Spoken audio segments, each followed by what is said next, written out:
Yo, what's good, family, bro? We are finally back with a reaction, bro. I know I've been gone for a little minute. It's because I've been trying to figure out how deals to do with reaction, man. I already got a strike up here, bro, so I'm trying to just find good enough content to do to where I can react to it that I'm interested in. Also, do good enough content to where it's not getting copyright or took it down. So I just been studying on just trying to figure out what kind of content I want to react to, this, that, and the third. But I think we got an idea we want to do. So like I said, on my reaction channel, I react to everything. You know what I'm saying? Everything is a must. You know what I'm saying? If you tell me you react to it, react to it. But I've been thinking about a lot of stuff lately. Now I'm gonna react to two things that I think a lot of people might have questions about. And one of them is, obviously, y'all can see as we reacting to renting versus buying a home. Now, I know a lot of people asking this question. You know what I'm saying? And yes, I love doing educational videos too. I love it. I love learning about new things, learning about, you know what I'm saying, adulting things. You feel me? Adulting things. I love learning about that. So, goddamn, this is what I came to kind of do. React to it, because I can also ask y'all, you know what I'm saying, what's y'all, you know what I'm saying, y'all probably can hit me back with some good experiences or whatever y'all got, or who, if y'all already owning the house, or if y'all been renting for years, you know what I'm saying, y'all can tell me one better too in the comments. Let me down below. I said let me down below. Let me know down below in the comments. Let me know. But yeah, I've been watching this dude for like a little minute. He helped me on credit and all this too, so you know what I'm saying, he never steered me wrong yet, so I'm just react to this, see what he got going on, see what he talking about. And yeah, y'all, let's get straight into the video. The cost of renting versus buying a home comes up all the time. What is the better financial decision though? With renting, the total cost is just the amount that you give your landlord that you never see again. So for example, if your rent was $2,000 a month, multiply that by 12 months and you have $24,000 a year that you just never see again. The total cost of owning a home, however, includes a mortgage payment, which is comprised of interest and principal, as well as miscellaneous costs like maintenance per year. So to make an apples to apples comparison, we need to figure out how much money we'll never get back again in both of the scenarios. This original take and unique angle was first presented by Ben Felix, a Canadian portfolio manager here on YouTube. His video is titled Renting versus Buying, the 5% Rule, and it's the inspiration for this video, and I will link his video down below, so full credit to him. But it has been 4 years since he released his video, and these days mortgage rates are much higher now. They sit between 6.5 to 7.5%. And so I felt like this topic needed a refresh for the times that we live in. The main thing that we're trying to solve for is the cost of home ownership, and we need to get it to a monthly basis, and that way we can compare it to our rent costs and figure out which one is the better option for us. Theoretically, if our monthly cost of home ownership is cheaper than renting a comparable home, then we should probably be buying instead of renting, and the vice versa should apply. Now, Ben states that there are 3 components to home ownership and figuring out this whole monthly cost of calculation here, and that includes property taxes, maintenance costs, as well as the mortgage payment. The mortgage payment will be broken down into... So that's 3 things. I realize that's 3 things already that's coming out your pocket off the bat, and that's every year. This is all yearly shit. So property taxes, you know what I'm saying, if you own anything, you're going to be property taxed by it regardless. So basically property taxes, because I own 2 cars, all right, and I had to pay almost $500 to $600 for 2 cars. You know what I mean? So it's like property taxes is one thing, right? And they do this every year. Property taxes, you only get it every year, right? Then maintenance. So that's like cutting your grass, fucking anything that go wrong in the house. Let's say the AC go out, you gotta get that fixed. Let's say the toilet stop working, you gotta get that fixed. You know what I'm saying? It's a lot of things that you gotta have extra money for when owning a house. That's why it's like, if you ain't really making bread, I wouldn't go for it just yet. But at the same time, it's like, dang, you don't want to just be wasting your money on renting.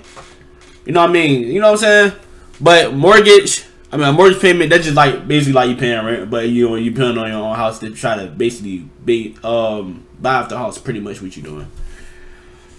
two different components, which we are going to discuss thoroughly today. However, all of these costs are associated with home ownership that a renter will not face. First, we need to talk about property taxes. So property taxes occur on any property that you own, and basically what it means is by owning that property, you must owe the government or the state that you live in a certain percentage of the property's value in taxes every single year. In the United States, the average property tax rate is 1.11% across all residential real estate. So we're going to use that number in today's example, and we're also going to use the example of a $500,000 home. If you live in Canada, Australia, or somewhere in Europe, I'm going to have a special tool that I'm going to link for you guys today where you can input your own numbers. However, for the purpose of today's video, let's just go with our example. So on a house like this, you're going to pay $5,500 in property taxes every single year. That's 1.11%. And those are the costs that you'll never see again. The next cost is the maintenance cost of your home. Experts suggest that you set aside 1 to 2% of your property's value per year aside just for maintenance costs. Now, that could be a little bit more if your home is really old and you feel like it always needs fixing up. For simplicity's sake, we're going to use 1% in today's calculations. So our maintenance cost for a $500,000 home over the course of a year is going to be 1% of that, so $5,000. So that's already showing you 10 bands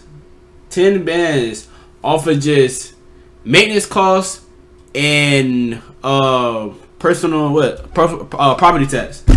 So yeah, property tax, maintenance costs and property tax. That's already, bro, 10 bands already. Okay, let's keep cooking.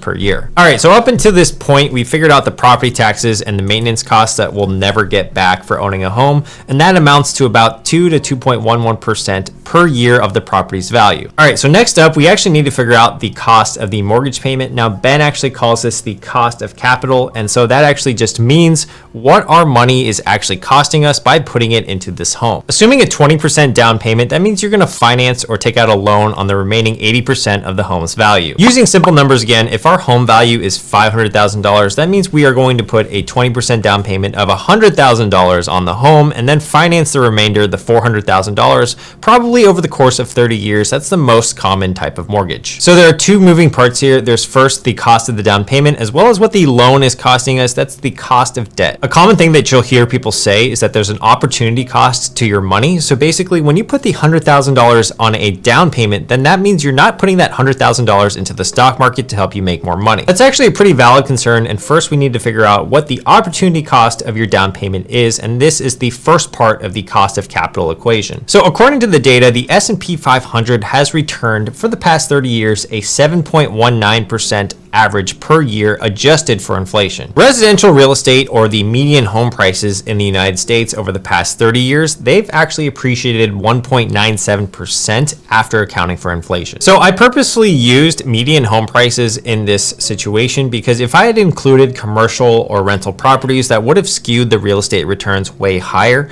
And since most people are renting a home and then comparing it to residential real estate, we should probably use the residential real estate median home pricing. For simplicity's sake, if stocks are returning about 7% per year on average and real estate is returning about 2% per year on average, that means the difference between these two is around 5%. So stocks are outperforming real estate by 5% per year. So if you put $100,000 on a down payment, that's the $100,000 that could be earning 5% more per year had you invested it into the stock market. That's the money that you could be earning if it weren't invested into this home. So we'll actually plug in some real numbers here soon, but first I just wanted to illustrate this concept. This is the first part of the cost of capital, or the cost of the mortgage payment. Now, if you aren't in the United States, you can actually just simply Google what global real estate returns are, or perhaps your own country's real estate returns are, and compare them to the S&P 500 or any stock market index that you have. What I found though is that stocks tend to outperform real estate depending on your country by around 3 to 5%. The second part of the cost of capital equation is the cost that the interest payments are costing you, or AKA this is known as the cost of debt. Just for simple calculations today, we're going to assume that it is $28,000 per year. We'll just use the straight up method of loan balance times the interest rate per year. And so this is going to give us a really conservative buffer on figuring out what type of homes that we can afford and just what are the costs that we don't get back. All right, so if you guys are still following here, then the cost of capital is then the opportunity cost of the down payment, which we figured out was 5% of $100,000. That's $5,000 plus the $28,000 in interest payments per year. That's a total total of $33,000 in costs every year that we don't get back. Represented as a percentage, we would take $33,000 divided by the home's value, and that equals 6.6%. All right, so now that we have all of those numbers, let's add up everything that we've actually talked about already, the property taxes, the maintenance costs, and the cost of capital, and we will come up with a really simple rule. Within a year, you're paying, I want to say, about almost 40,000. Almost 40,000, bro. Just of owning a house. Well, this house is kind of expensive too. I don't think a lot of people would shoot for this house unless they're really trying to like pay it off. But and it don't even look. I mean, I can't say that because I don't know how the backyard might be looking fucking amazing. But I don't know, for the front part, it don't really look like it's worth no on it. I don't know. Then again, I ain't seen the inside of the house either, though, so I can't say that. But yeah, but just from that, it costs them $40,000 a year, and that's all money you don't get back. You gotta realize niggas only making $40,000 a year. You know what I'm saying? So if you ain't making no big bread, I wouldn't say nothing. Go get nothing for like $500,000 if you ain't making no big bread. Rule. Okay, so hopefully the formula will be on the screen right here, and if it is not, you can blame my editor Ricky. You can let him know in the comments, but just kidding, he'll probably see this. It is therefore the property tax of 1.11% plus the 1% maintenance cost plus 6.6% cost of capital, and our total is 8.71%. We can use this 8.71% then as a quick and dirty, easy guideline to figure out what cost of home ownership looks like on a monthly basis. The rule here is to take the home price, multiply it by 8.71%, and then divide it by 12. That's the total cost of your home ownership on a monthly basis. So if you have a $400,000 home in your area, we would take that $400,000 number, multiply it by 8.71%, and that actually gives you the annual cost of home ownership there, which is $34,840. Now, divide that by 12 and you get $2,903. That's how much it would be costing you on a monthly basis in terms of home ownership. So if it's cheaper to rent a $400,000 comparable home in your area for less than $2,903 per month, that heavily tips the scale in favor of renting. I also, guys, I made this handy dandy calculator in Google Sheets that you can download for free, so that basically if you want to go in and play around with all the numbers, you're able to. The link will be down below. You can go in there and edit the home price that you're looking at. You can change the variables on property taxes, maintenance costs, your down payment, etc., etc. And then at the very end of the calculator, it'll just tell you what your break-even monthly payment is. That way, if mortgage rates change or you live in a different country, you can use this calculator and kind of get a good gauge on what the renting versus buying situation looks like for you. Now, this rule is incredibly simple and a lot of people will love it, but a lot of people will also throw some hate on it as well. Now, it does help you assess what your break-even point is on a monthly basis, but it does have a lot of flaws, and there are some important considerations we should talk about that don't involve the math of buying a home as well. The first flaw that I see is that humans are often irrational and oftentimes impulsive. Like, there are times that I know that it's not a great idea to buy a $7 latte, but I go ahead and splurge on it anyways. Just because there's an opportunity cost consideration of your capital, it doesn't mean that if you don't make that down payment that the renter is going to take that $100,000 that they might have and invest it perfectly into the market and capitalize on their opportunity cost. Basically, investing takes a lot of discipline, and you also have to play pretty perfectly. Who's to say that that renter is not going to take that down payment and go ahead and just put it all on black?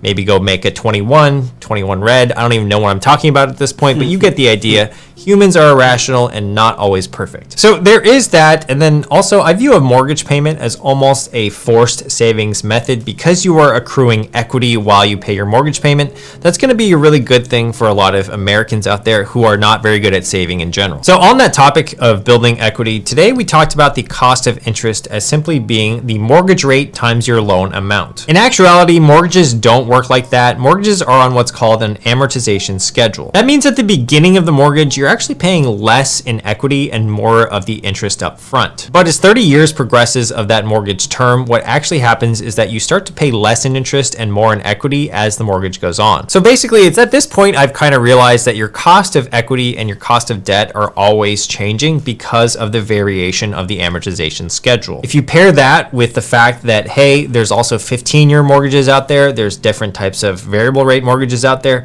then we have a lot of variables that we are not accounting for in today's simple rule. Plus, at the end of 30 years, the cost of interest is virtually gone. It's almost all equity at that point. That'll change the rule that we're talking about today considerably, and as well, that is another benefit or upside to buying over renting, which is at the end of 30 years, you actually have a tangible asset that could have appreciated in value over time. The renter, on the other hand, has been paying this monthly payment every single month, and it's been going into their landlord's pocket and bank account, and they're never seeing the fruits of that money. The third flaw that I see often with this rule is that it always assumes that the conditions are the exact same. Inflation could go crazy one year, which it actually has been, or perhaps your mortgage rate could double, or perhaps the opportunity cost of your equity is a lot different. That's definitely something to consider, and also why I built the calculator so that it could always be revised. Lastly, we didn't even discuss the tax benefits of deducting mortgage interest. So if you are in the United States, you can deduct mortgage interest against your income. Now, the standard deduction in the United States is $13,000 to $14,000 per year on a individual basis.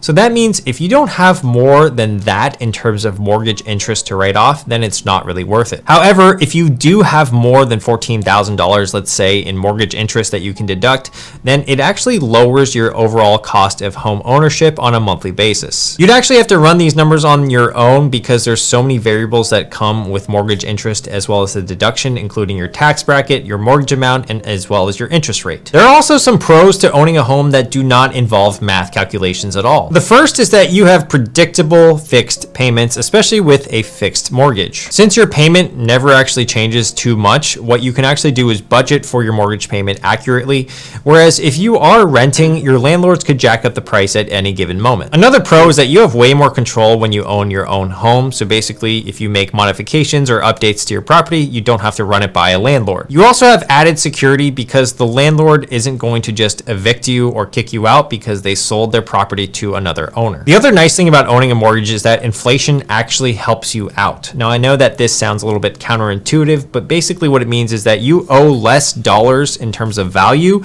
over time. I'll give you a pretty extreme example here that doesn't really exist, but let's pretend for a moment that there was a 50-year fixed mortgage and that you bought your house 50 years ago. Now, before you come for me, I know that there's not a 50-year mortgage out there that doesn't exist, and the 40-year mortgage is just a myth as well, but just entertain me for the sake of this example. So 50 years ago, you get a 50-year fixed rate mortgage and your mortgage payment is $300 per month. Well, back then, $300 a month is like $2,000 a month today. Right. However, because of this fixed mortgage payment that you have, you're still paying $300 a month for the entire life of the loan. And these days, I don't know about you guys, but $300 doesn't seem like all that much.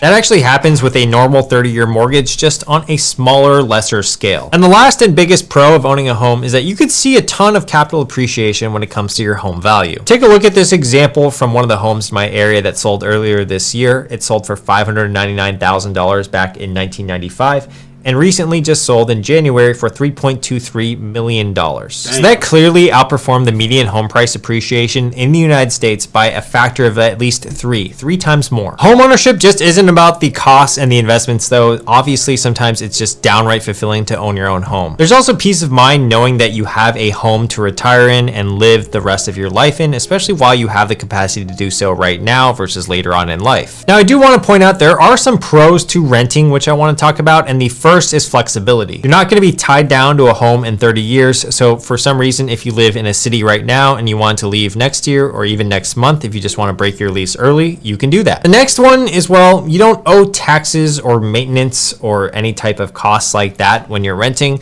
You simply rent the place. Perhaps you have some renter's insurance, and that's it. Life is just a lot more simple in that regard. And lastly, you can also get access to some really great amenities by renting. Some big buildings, especially in big cities, they'll have doormen, so that's going to be nice for security. They'll have gyms, they'll have pools, they're going to have different places for barbecuing and holding events and stuff like that. And you're just not going to get that when you own a home. The biggest takeaway that I have for you guys today is that you need to run your own numbers when it comes to renting versus buying a home, especially if you're trying to figure it out for your own location. However, with the calculator and the 8.71% rule today, I think that you should be pretty financially equipped to figure out the situation on your own. With mortgage rates rates being so high in the United States as of right now, it really looks like renting is going to be much more appealing than owning a home, especially in the short interim period. However, if you're planning on staying in a place for more than 5 to 8 years and you're actually buying a home, I think that actually has the greatest potential for the most amount of upside in terms of an investment. All right, I hope that you found this video helpful. If you did, make sure to subscribe to this channel and also check out my next video, which I'm going to...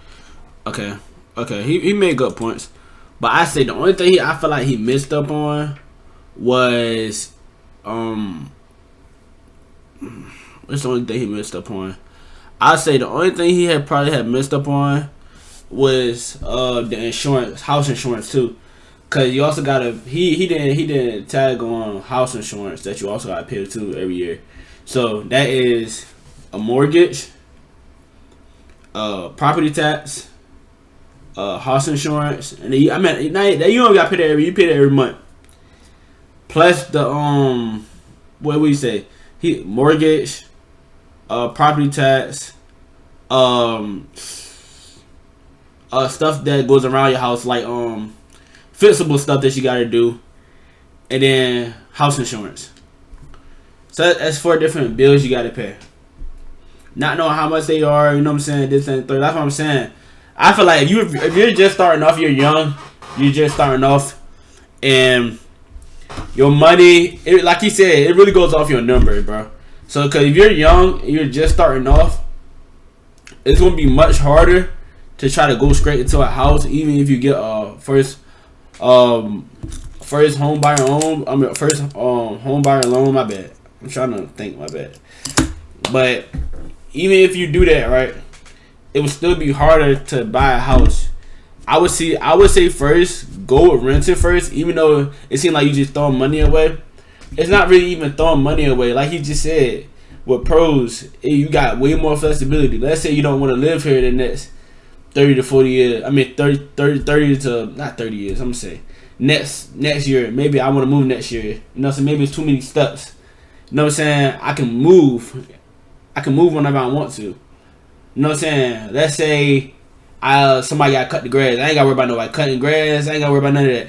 The only thing that's not a bonus, I said the only thing that's not a bonus with renting is that you don't make your money back. Right? Now, buying a house, the only bonus I can say is that it builds equity. Equity is the thing that money that goes into your house. As much as you paying on it, it's coming back to you in equity, because once you own the house, you can sell it for how much you want to sell it for. You know what I'm saying? Once you fully pay off the house. Pretty much what he's saying. So let's say I got a $250,000 house, right? Let's say by the end of the time I'm done paying for it, it costs $500,000. I can sell it to the bank or sell it to whoever I want to for $500,000, and that $500,000 is going into my bank account. Sound like a win to me. So what I would say is pretty much piggybacking off what he's saying. Definitely see how your money is. Me personally, bro, I would go off of renting first, just to kind of see how I can control it. Cause next year I do want to buy a crib. Me personally, I'm not a picky person, so my house won't be no $250,000 house. My house won't be that. My house will probably only be maybe either 200 all the way down to like probably 100. That's pretty much it for me. I'm not big on the houses. As long as I got like a 2-3 bedroom, I'm fine with it. You know what I'm saying? That I can keep paying, and it's like it don't cost more than, more than probably 15 to 2,000 every. You know what I'm saying? Every pop, every month. You know what I'm saying? Because you gotta think about it too. You also gotta have money to put up. If you ain't got the money to put up, what's the point? You feel me? So that's why all I gotta say, man. If y'all want to rent or y'all want to buy, make sure y'all comment down below, rent, or buy, or just put y'all input in which I think is better. And that's it for the video, man. Make sure y'all like, comment, subscribe. We on to the next video.